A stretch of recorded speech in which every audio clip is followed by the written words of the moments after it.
Thank you, Emily. It's really wonderful to be with you all today and to talk about one of my favorite topics, which is policies. But a lot of people don't think that's such an exciting and fun topic. However, I hope you'll have a little enthusiasm by the end of our session with respect to that.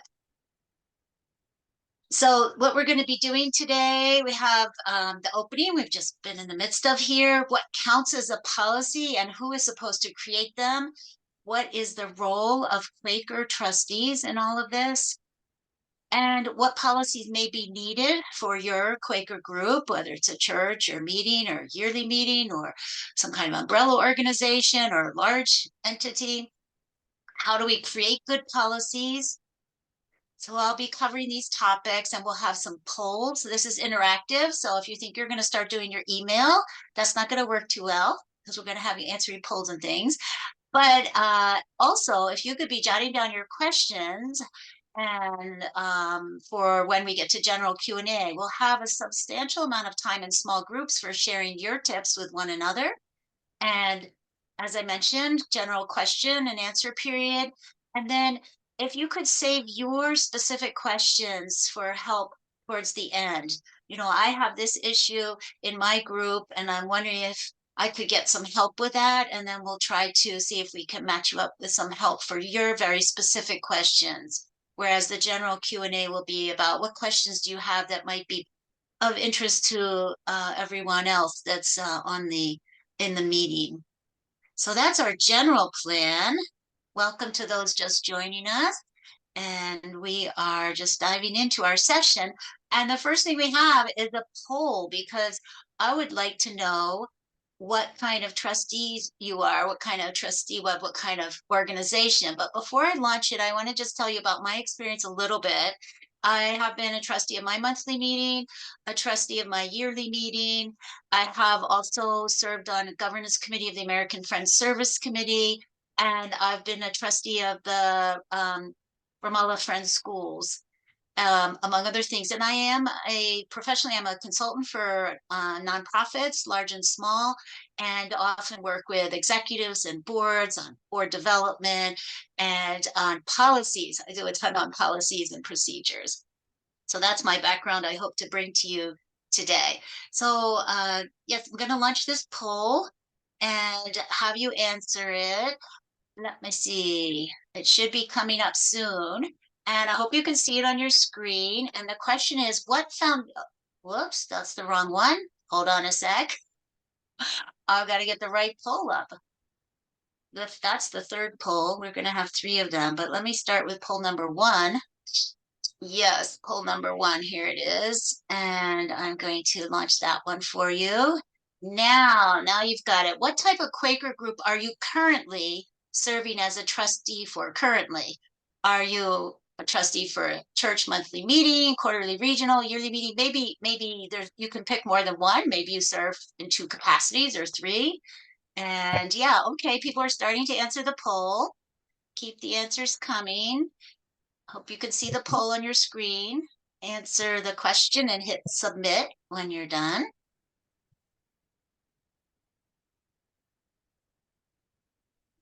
Oh, great. We have some experienced people here because the numbers have climbed pretty fast. Fantastic. All right, I'm going to end the poll and share the results. Sorry if you didn't quite get to it yet. And then you can see who we have among us today. Wow, 3/4 of you are trustees for your church or monthly meeting.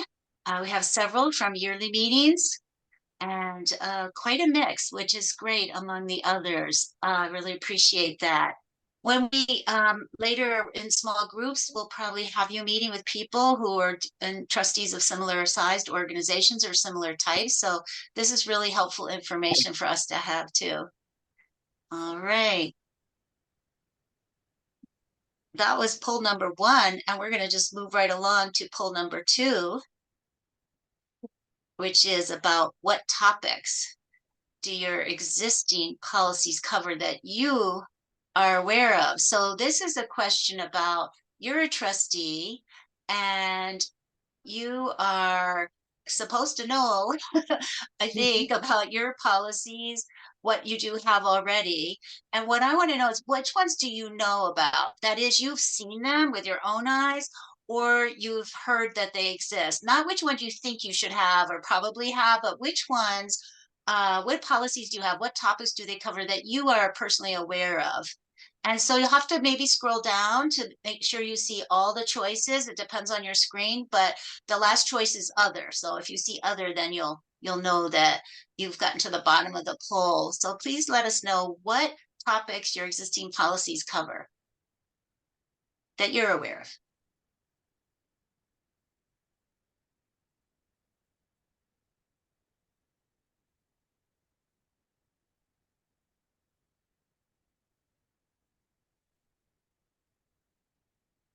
Great, the answers are pouring in. Good to see.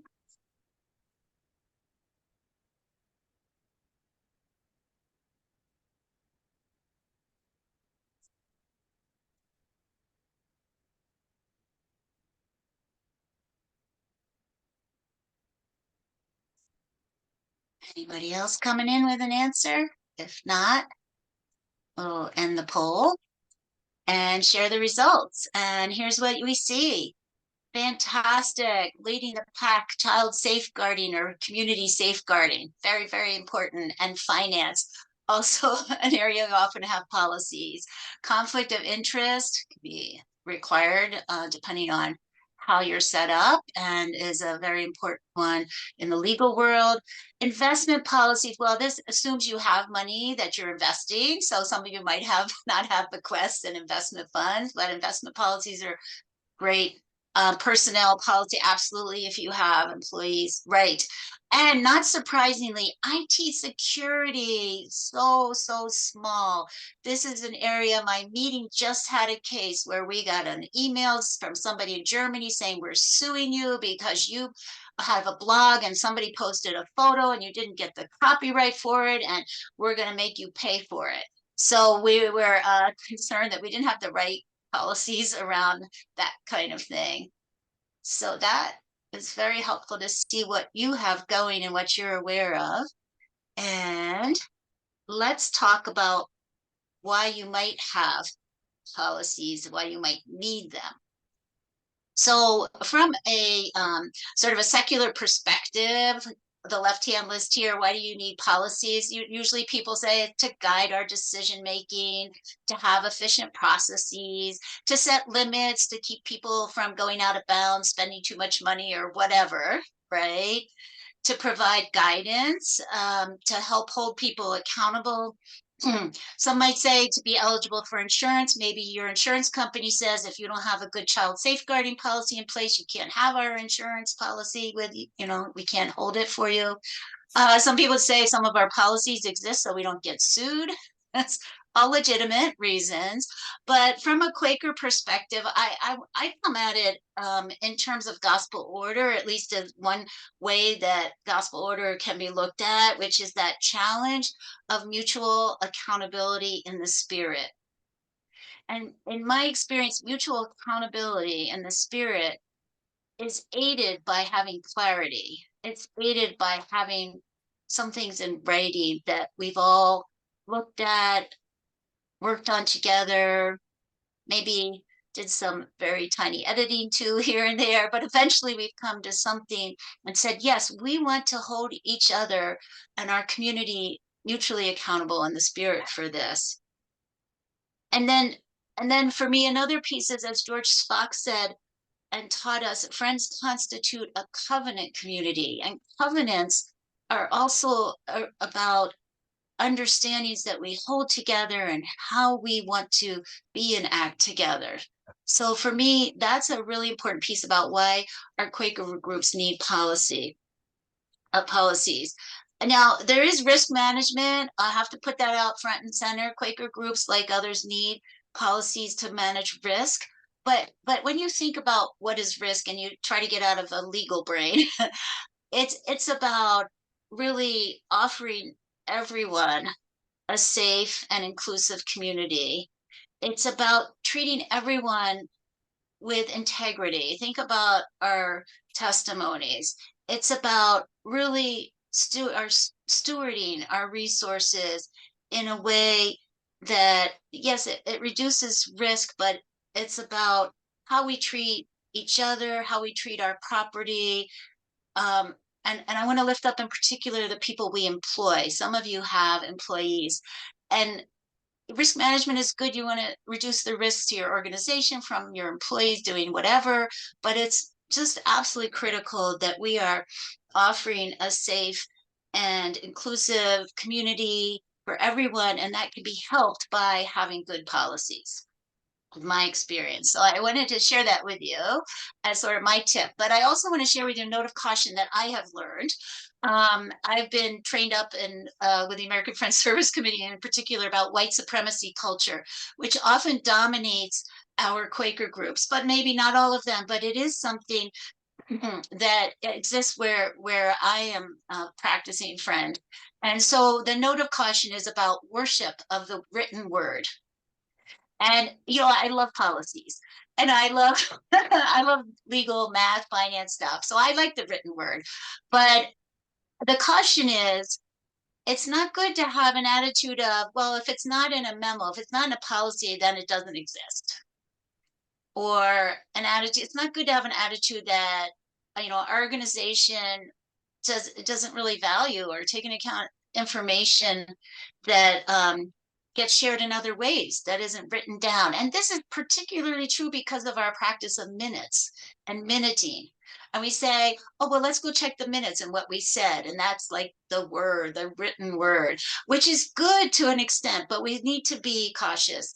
And then we also often lift up the gifts of those who are strong in documentation and writing skills, and they're maybe perceived as being more highly valued. So just a word of caution there. And so this particular resource recommends antidotes. Figure out which things need to be written down. And that's true for all policies. Figure out if they need to be written down and come up with alternative ways to document what's happening. Just consider that and make sure anything written can be clearly understood because it's so easy, especially in policies, to lift legal language in and people don't know what the heck you're talking about. So it's not helpful if it's all legalese, and even academic language can get pretty obscure, buzzwords, whatever. So we just want to note a caution there. Are you ready for our third poll? All right. Yes. So, um, I'm looking at a couple people are unmuted, but we're going to save questions to a little bit later and just jot them down if you don't mind. We're going to talk about foundational documents and what's called the policy hierarchy, because one of the toughest issues for trustees is to ask, well, wait, is this a policy we're supposed to make or is somebody else supposed to make it? So how do we know, I as a trustee, we as a trustees, what are we supposed to be doing? So let me just go get this third poll. This time I'll try to get this right one up here from the start. This is going to be poll number 3. Poll number 3. Yeah. What foundational documents does your organization or group have that you are aware of? Do you have bylaws? Do you have a faith and practice that's applicable to your Quaker group? Or maybe more than one faith and practice documents? Do you have articles of association? You may not know, so just skip if you don't know. But which ones do you have? A certificate of incorporation? Other statements where you say this is our purpose, or this is our mandate, or this is why we are in the world? What documents do you know about that you have that I would call foundational?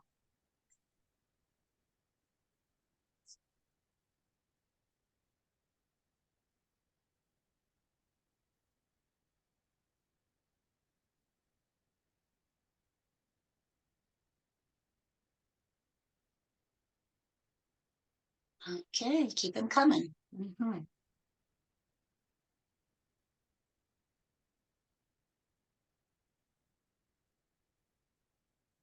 Great. So looks like nearly everybody's responded. Thank you for taking the poll. I'm going to end the poll and share the results. Yes, faith and practice. Great. People don't usually put together policies and faith and practice, but yes, yes, yes. Great place to start when you're wondering, do we have a policy about that? Especially under practice, obviously. And second, some of you are incorporated, so you have a certificate of incorporation. You may have bylaws or articles of association and other statements. Great. Good to see that. I would hope that faith and practice is up at the top of the list. So happy to see that. Very important. So you want to be checking these documents. What do they say about your purpose, your mandate? What's your mandate in the world under legal statutes and so on? So here is the policy hierarchy. And that tricky question of what are the trustee policy approved policies? Where do we fall? Right? So first of all, as a trustee, you're committing to ensuring that your entity operates in accordance with federal and state laws. So that's the top of the hierarchy. And this is like a flow down chart. So your parent organization policies, which as we mentioned already, may be in faith and practice or elsewhere, need to be if taking into some consideration federal and state laws, but at least the two together should then be informing you as you get into your articles of incorporation and your bylaws.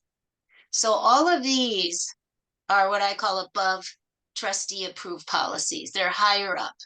And so if you're going to write a new trustee level policy, like on, let's say, community safeguarding, you want to start by saying, well, what does federal and state law require of us? Or if you're outside the US, what does our national law require of us and our local laws? And what kind of what kind of dictate do we have coming down on high from our faith and practice? And then sometimes this is hard to find your articles of incorporation, your original documents. Check them out. What do they say about who you are, how you operate, what your purpose is, and then your bylaws. And you'll see here about how often these are changed. So I want to point this out. I don't know about you, but our faith and practice in New York yearly meeting gets changed infrequently. It takes years for any change to be proposed and be read. I don't know how many times it gets through. So these last a long time. The articles of incorporation, once you're incorporated, usually don't change. And then bylaws often should be changed more often than they are. But anyway, bylaws are written to last a while. And here's my little tip for you on trustee approved policies. Every policy you write should be written to last 2 years in your head. So one of the challenges is you write your trustee policy and you say, so everybody needs to submit this item to the treasurer, and then it puts the treasurer's name. But the treasurer might change in 2 years. So you want to avoid any details at all that might change. And really, that's part of being high level. That these should be general enough that at least as you write them, they should be able to last 2 years. Now, in reality, in my experience, they don't last that long sometimes, and we can talk more about it. But the issue is our world is changing so fast, especially digitally. Here we are on Zoom, right? Um, that policies need to be updated at least every 2 years and need to be checked, I would say once a year, just to make sure that our rapidly changing way of operating is reflected. Anyway, under your trustee approved policies, you have other policies. It depends a ton on what your organization is and does and how big your group is. Like in my monthly meeting, we don't really have leadership or staff policies. And we do have finance down here, we have financial guidelines. But you may have a lot of other material under here that gets into procedures, processes, and guidelines. And so our question for us is, what is required at the trustee approved policy level? And to make sure that whatever we do flows down from or takes into account that we have to conform to the stuff above it. And then what people do down at the lower levels has to also conform with what the trustees have put out. So that's our little hierarchy. All right, now the question is about your role, just a little bit more here. Each trustee bears the legal responsibility for the Quaker group, remaining true to its mission and purpose. That's got to do with what you said in your articles of incorporation, among other things. And you're legally responsible for compliance with all applicable federal and state laws. Now, first of all, I want to scare people away. That can scare away people who don't want to be trustees because of that. And second of all, I want to say that you don't have to be a lawyer. In fact, a lot of times bodies of trustees want to recruit lawyers, and that's good, but you don't want to be all lawyers either. So you need some legal expertise, but not everybody needs to be trained up in that area. The same with the next one. We serve as custodians of our physical aspects, what they, sometimes in Quaker circles call the secular business, such as property, buildings, and financial management, those things, all those pieces. And we are charged as trustees to think and act long term and strategically, and to think about risk, even if you don't want to.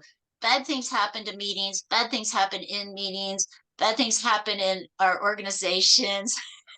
Yeah, we have to be ready for that. And then the fourth one here, this is the general statement about any trustee and policies. Trustees govern through policies, and those policies should be constantly improved and adjusted to changing internal and external factors.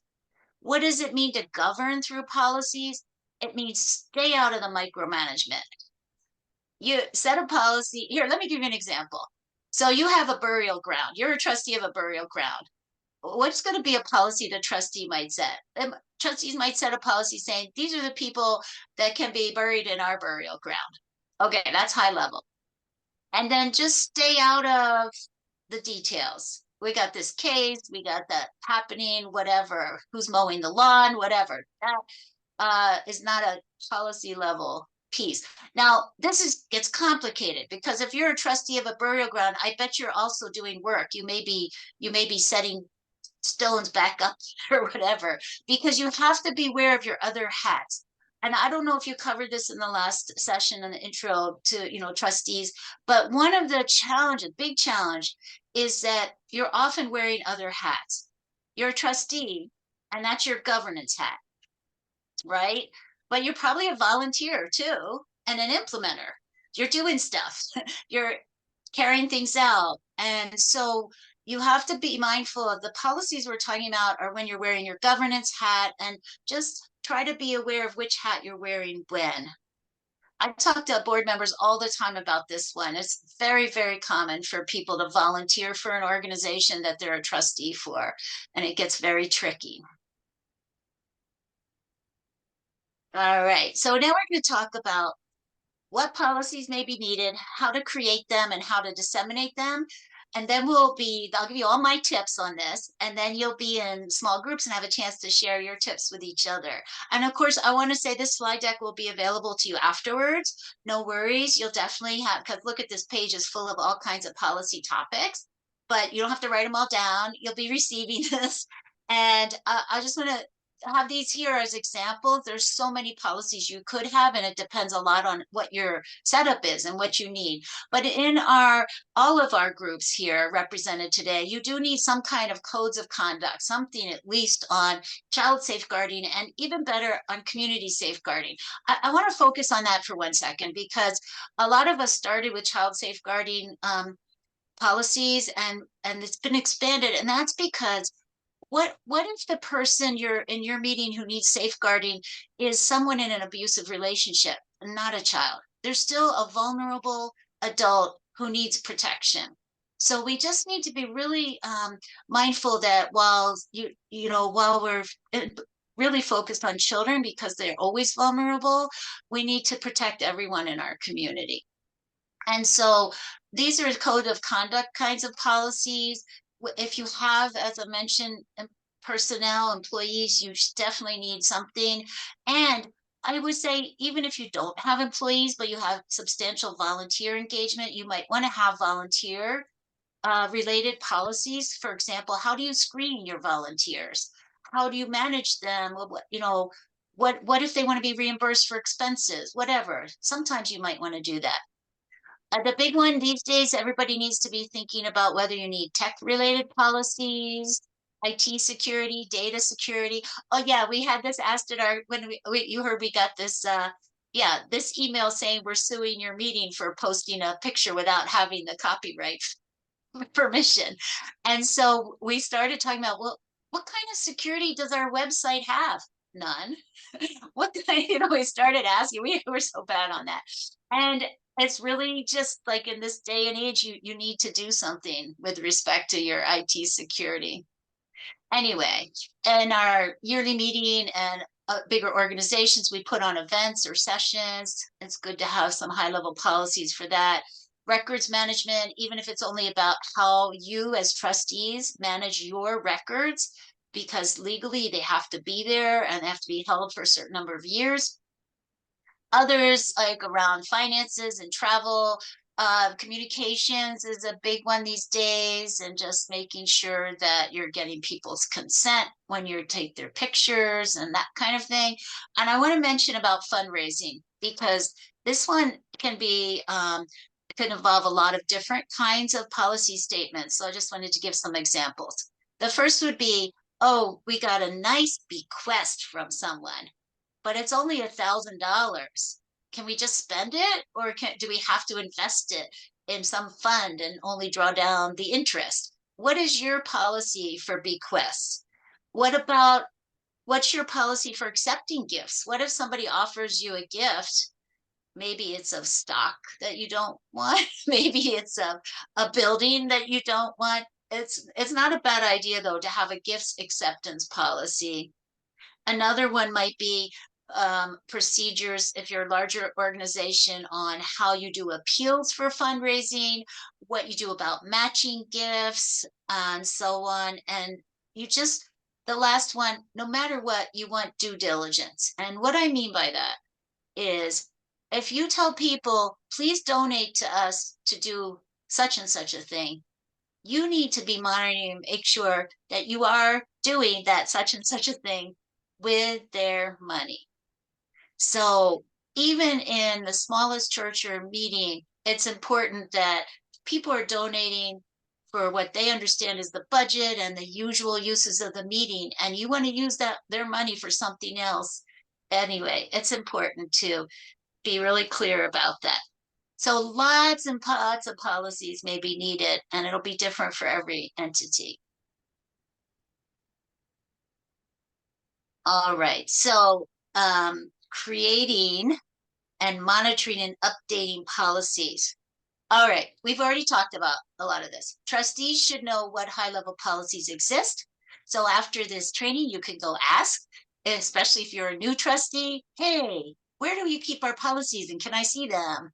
And notice when your policies need updating, that's your job. A lot of times people write these policies and that's it. They think they're done. And believe me, that's just step one of many. So notice when they need updating. Now, you're responsible for acting when a policy gap becomes apparent. For legal reasons, this is important so you don't get sued because you noticed a problem but you didn't address it. But also, it's just good practice. We noticed a need, we need to do this and just do it. Don't wait. And I also want to say that sometimes it's good to have a lawyer among you because they might notice that your local and federal laws have changed and now there's a new requirement. And now you need to do a new policy and or change your existing policy. As an example, in our meeting, we have to do annual disclosures of conflict of interest. That's a New York State requirement of any incorporated entity like ours. And if they change it and say, now it's not just the trustees who have to do this, but also whatever, the trustees need to be noticing that kind of legal change. All right, very important. Trustees do not have to write the policies. You can ask other people to write them. You can co-opt other people. You can if you have employees, you can have them draft them. You can also hire a consultant to come in and do the policy writing because especially if you're thinking your employees are going to do this, they probably don't have time to do it, and so on. So you don't have to write them yourselves. And you should definitely review and approve all high level policies. So, tip my tip here is look for a current Quaker example of what you want to do or current examples before you even start writing. It's a great idea. There's so many policies out there that maybe you only have to change 10 words and you've got one that works for you. Wouldn't that be great? Search and replace, you know. Um, for us, I'm in New York State, so I look for policies written for a New York State entity. So you want to be mindful of your jurisdiction and where this policy has been written. But anyway, you can get a lot of these online without any private access. Like I noticed that New England Yearly Meeting has a ton of policies online, and so do organizations. I bet if you went to the Friends United meeting or AFST, they would have some policies available to the public. And then on this last topic about you've written it, you've approved it, don't forget, this is the most important part. You got to launch it.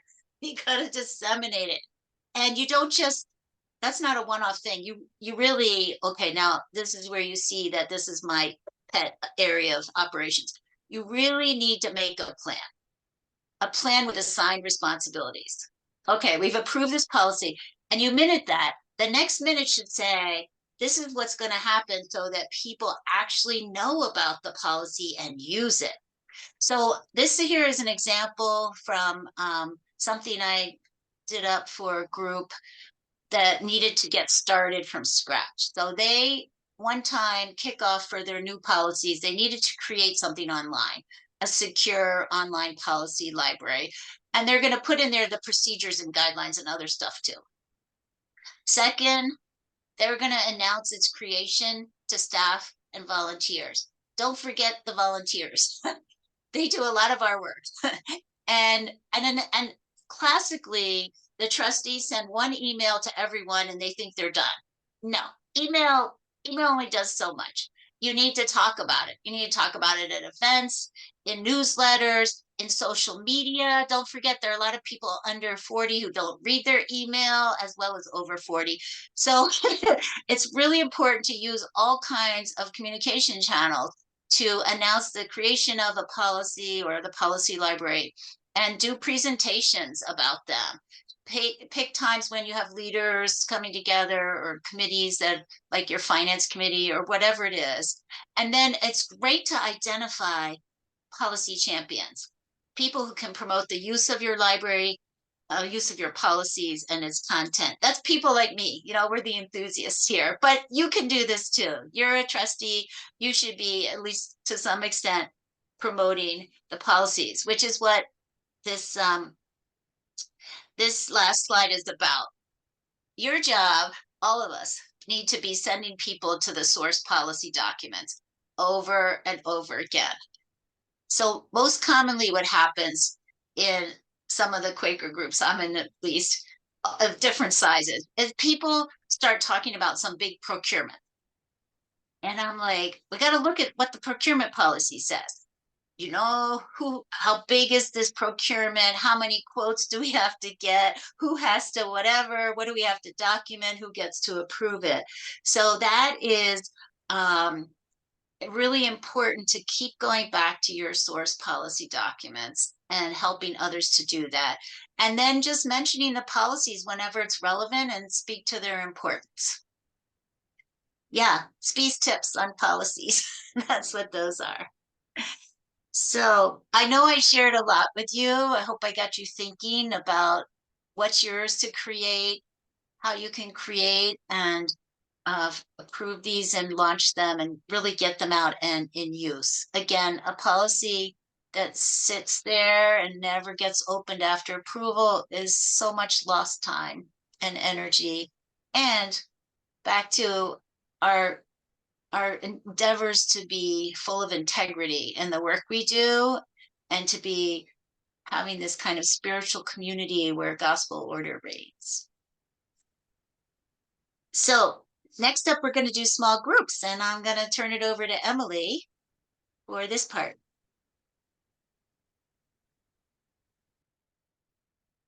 When we do presentations like the one Spee just gave, that comment, but it had to do with yearly meeting documents in relationship with local meeting documents, and is one taking precedence over the other. We are transitioning into a question and answer period. And Spee, I think that you wanted to say something about types of questions before we launch in. So I'm going to turn that back to you, if that's okay. Right, right. So this is your opportunity to ask questions that might apply more broadly to most of us, rather than maybe something really specific you have about your specific burial ground or something. Um, and the question that Rashid was raising is a good example of a broad one. So I would like to see what we want to speak to about that. And the whole the whole religious society of France is not the usual kind of hierarchy, is it? So I'm just going to speak to the technical piece here, which is, yes, absolutely. The monthly meeting may not agree with what's in faith and practice in the practice part. And as an example, it says in at least the New York Yearly Meeting, Faith and Practice, that the members of the Finance Committee must be members of the monthly meeting. But our meeting doesn't has a different rule about that, which has been minuted. So we don't agree with that. We're doing it differently. And I imagine there's room for that elsewhere. I don't know if others have a similar experience that we're not that true hierarchy, but it's a good place to start to see what it says in faith and practice and to know that you're deviating from that guidance and think about why and what that might have been written for.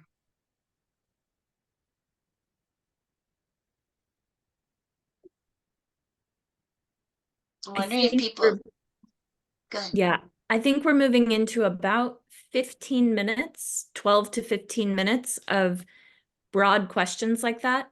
If you can raise an electronic hand, that's easier, but I will watch for physical hands if you're not able to. And Spee, I welcome you to do the calling on. The first one I saw was Marin from Ithaca. Hi. I think some of the policies that we have as a meeting, and we do have policies, I'd say the bulk of them are created by committees. So the committee that's concerned with children has done the child policy, the building committee's done the building policy. Is that a typical model? And it's kind of new to me thinking that trustees is overseeing all of the policies. And I wonder if you could comment.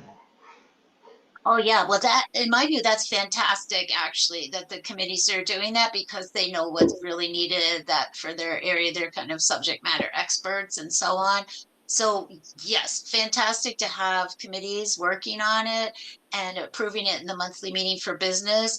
The in that case I would say the trustees maybe they don't own the say the safeguarding policy, but they make sure there is one, right?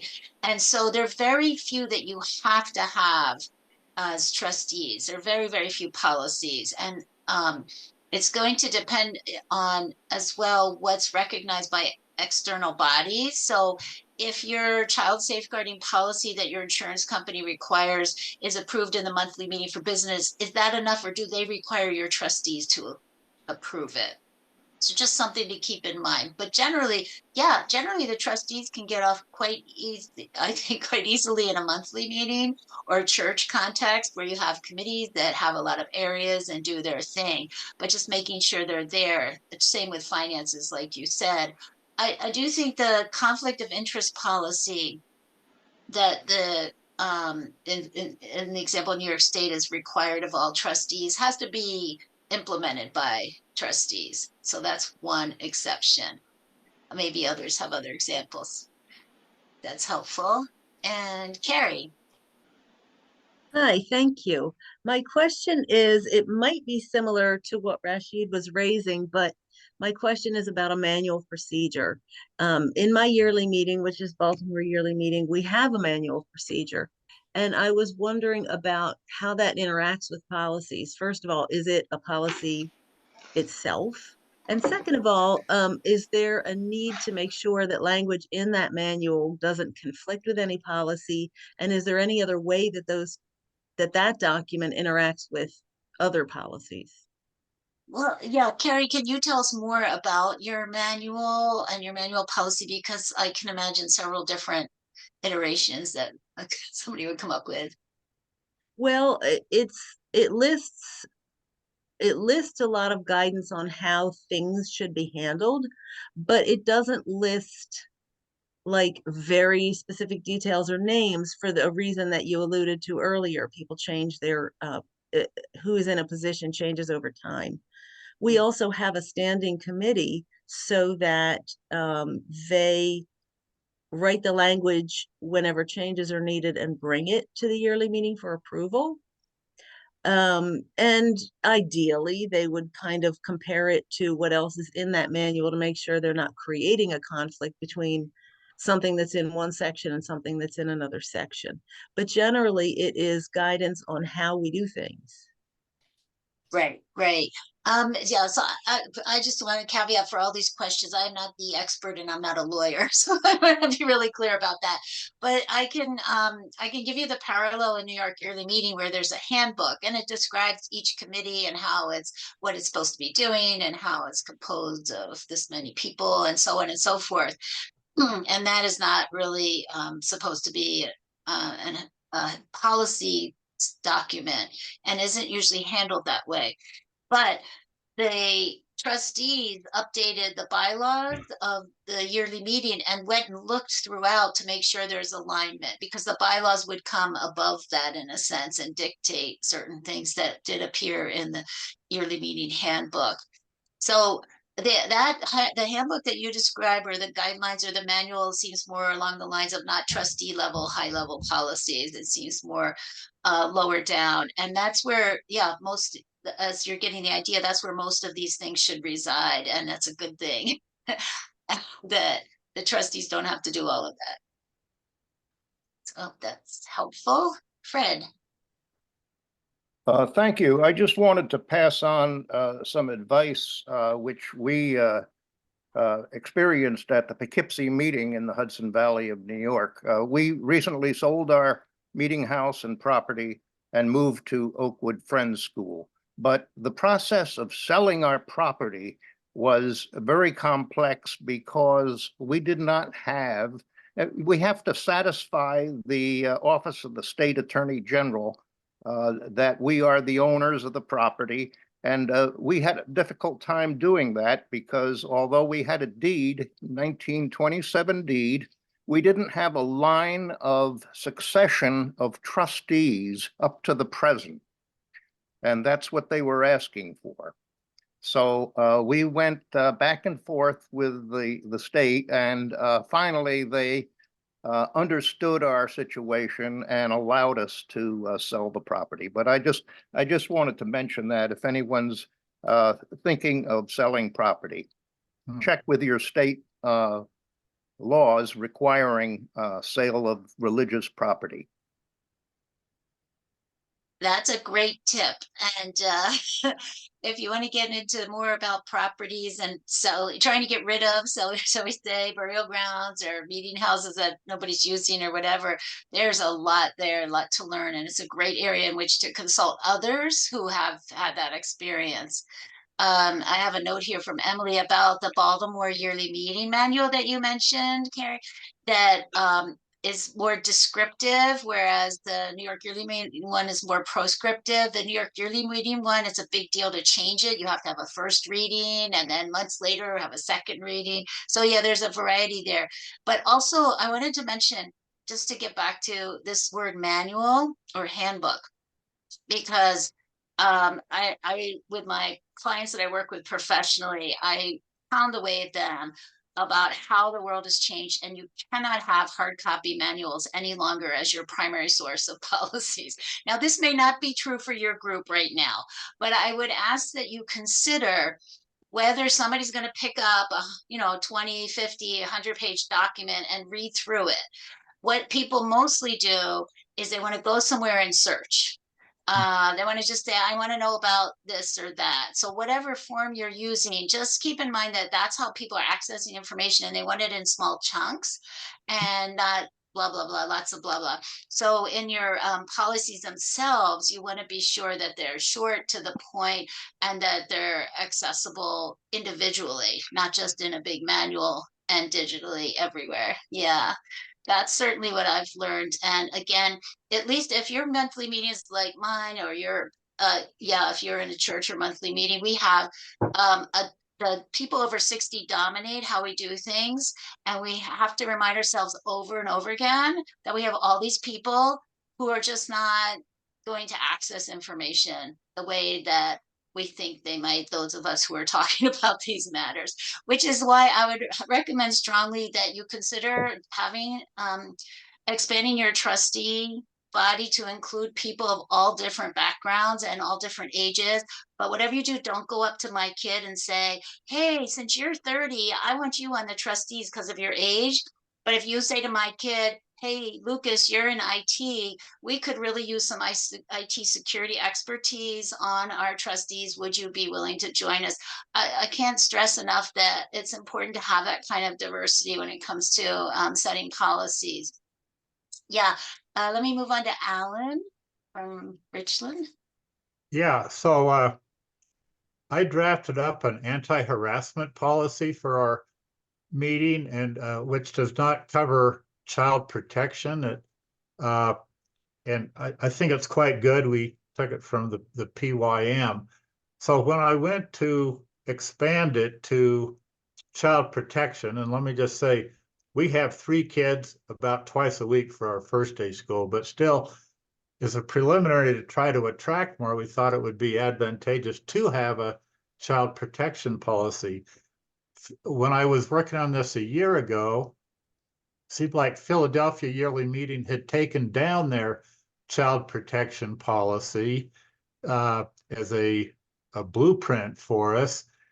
And then it gets complicated because probably most states there's mandatory reporting laws. And if some abuse of a child happens, how do you write up when the meeting just has to turn it over to social services versus set up an internal process to investigate it? So I was totally lost and rather overwhelmed about, because I'm not an expert in mandatory reporting. So we're looking for some guidance and a blueprint to plagiarize, basically. Are there any Great. Are there any sources that I could look up online for that? Yeah, well, there definitely are examples and of what others have done. You can find if it's a monthly meeting or church, something of the same size that might help. But I do want to say a little bit more about this topic because there's a lot in there. It's really helpful to have some legal help with that whole piece. That's the first thing I would say. I'm not an expert, and the legal side is really critical. The second thing is, in our meetings, in our groups, wherever we are, Quakers tend to have a lot of social workers and teachers and other people who are, what do they call, mandated reporters. So they themselves have these questions. You know, I'm at meeting on Sunday and I want to deal with, but that's what I am professionally. So I am mandated to report, and they can help guide you actually. The third thing is about those policies is you should be requiring some kind of training of the people who come into contact with your children. And this is back to, it's not good enough just to write the policy. The hardest part of having a child or community safeguarding policy that really works is you need to regularly make sure that everyone engaging with vulnerable populations in your group or organization has the training that is required, and that training would be done by a professional who would talk about the mandatory reporting requirements where you are, what needs to be reported and how. So there's a lot in there that needs attention, and it's not that straightforward necessarily for us. And just want to encourage you to reach out and really, like I said, you probably are going to need some legal help with that particular aspect. Thank you, Spee. I think not more than one question probably before we transition to our last pieces. All right, I see Richard. Oh, thank you. Well, this question really has to do with the issue of risk. We're a small board of a retreat center in Massachusetts, and we have a handbook and we have personnel policies. But the trouble is that because we're small and we tend to get preoccupied with other things that are more important and more pressing, those policies sort of don't get looked at very often. And over time, they don't quite match what we're doing. And so when we notice that they don't match, well, we go back and we try to fix it. But I guess the question is really about the issue of risk. To what extent are we, exposing ourselves to some risk in sort of being a little sloppy in how we're addressing that? And is it something that as a board we really need to prioritize in a more dedicated way? Yeah, that's a really excellent question. The first thing I want to say about risk is I've sort of inadvertently been giving you an idea of where the higher risks are around safeguarding, around conflict of interest, around that may be required by your local jurisdiction around employment. So that's one piece. There are some areas that are higher risks. And then, for example, what would be maybe a lower risk, but you still should have policies on, have to do with your investment policies. Yeah. So that could be high risk too, though, because we've known of some investment schemes that went awry and left an organization not where they thought they were. So let's see, wanted to mention about those and the risks, but the piece for your organization, I would highly recommend reaching out to those other small conference centers that we have here in this country, the US, but even maybe in Britain, who knows, and see what they have and do. But the last thing that seems to be a tool that works best in the Quaker organizations that I'm involved in is that if you are clerk of the trustees or of the finance committee or whatever, you have an annual calendar. And your annual calendar says in January, we all sign the disclosures of conflict of interest. And in February, you have to have the annual meeting of the corporation that's required. And in March is when we look at our policies and see what's urgently needed updated. In April, we look at our insurance risk and like that. And then you just take them piece at a time and make sure that you have a clerk or somebody, maybe it's not the clerk, but somebody who's good at reminding them when the draft agendas made, saying, hey, look what's on the calendar for this month's meeting. That's the best I can recommend at this time.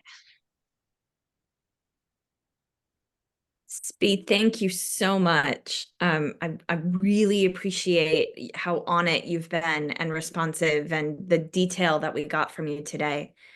We're going to transition to something we do at the end of these calls that some of you will remember from last time.